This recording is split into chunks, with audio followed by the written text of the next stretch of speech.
Kini everywhere, Vuma FM Adult Radio for the Young at Heart. We are at Umkhosi Wesivivane, Kwakhangela Amankingane Royal Palace, Silana Jesbizwe Silo, together with the Department of Sports, Arts and Culture. As we understand, it's August, we're celebrating women. Very prestigious day indeed. This event was actually initiated by the late Queen Mantombi Kasopuza II.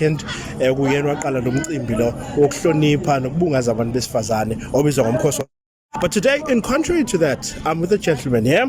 His name is Rajesh. Good morning. How are you, sir? Hi, morning, sir. How are you? No, I'm good, man. If you may tell me about you being here, why are you here today? I feel it's nice to know we have a diverse culture in our country. There's so many different cultures that are there, and it's nice to know a little bit about every culture and respect everybody.